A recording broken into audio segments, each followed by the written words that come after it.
teach the Alexander Technique, and the Alexander Technique is a study of body mechanics, specifically how we use ourselves in everyday life. So we look at posture, we look at movement, we look at body mechanics, breathing, and most importantly, we look at everyday movements that you may do in your life. Example, how do you walk? How do you stand? How do you sit? How do you bend? How do you squat? How do you reach? How do you do these movements, and do you do them with excess muscle tension or a distorted posture that may be causing injury, pain, or spasm? So that's what the study of the Alexander Technique is. So Mark is a client of mine, a personal trainer, who has excellent ability to use strength through his muscular physiology. However, through his skeletal system, in terms of alignment, he's learning how to articulate the joints in a much more efficient manner, okay? So when we look at Mark, how he stands, he has a bit of the dude stance, right? Where the hips push forward like this, and you kind of hang out here. Your torso sinks into your hips, right? This reaction here of the pelvis holding up the whole torso eliminates the fact that if he just slides forward slightly, he's on his feet. And in terms of from an alignment standpoint, he's better able to move in this position, okay? And this, again, is not a static position. It remains dynamic. He's breathing through movement.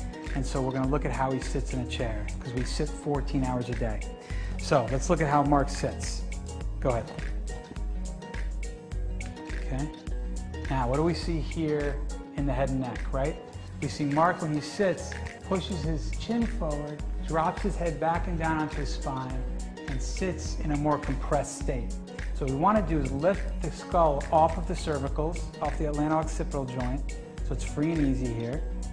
We want to make sure he's on his sits bones, which are two bones that are like little rockers that he sits on. Now, if he sits normally, like most people do, compressed in a C curve, as you can see like this, he's sitting on his tailbone, okay? Again, causing compression. His head is pushed forward, which weighs about 10 to 12 pounds, adding a lot of load onto his intervertebral disc and squashing them, okay? What we want him to do is to ease his way back up, rest onto his sit bones right here. This is his iliac crest, and he's resting like this. As he gets up, we want him to have his head off of his spine, essentially, and he moves here, rotating from the hip joints back up. As he goes down, his knees go forward, he rotates from the hip joints, and he rocks back onto his sitting bones. So this is a correct way of sitting and standing. I initially found about the Alexander Technique 15 years ago in an applied kinesiology book. I've been looking ever since then for a teacher. Finally, here in Delray Beach, I come across Matt, who's an Alexander teacher, and I wanted to find out how I can better move myself, keep myself healthy, and then also use that for my clients.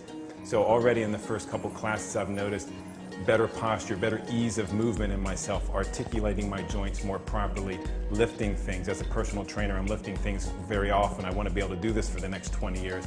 I want to maximize my ability to do that. I want to decompress my posture, stand properly, move properly, sit properly, and at the same time have that modality option that I may notice my clients need that as well. So I've already noticed ease in movement, less tension, proper alignment, and those are the things that I've been looking for and reaching for those.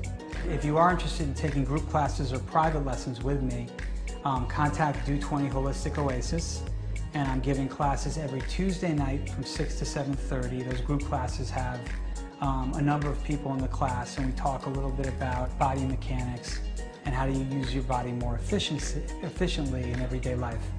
Private lessons are a bit more hands-on, where I work with people with their own customized habits that they're experiencing in their movement, whether it be walking, sitting, standing, breathing, bending, etc. And I look at where their pain is coming from. Is it systemic? Is it based on habits of movement that are getting them into trouble? So depending on your level of acute pain you're feeling, a group class may be effective just to get the basic understanding of body mechanics. If it's more acute, better to have hands-on work, one-on-one. I would recommend Matt and the Alexander Technique because it eases pain and it has the body working the way it should be.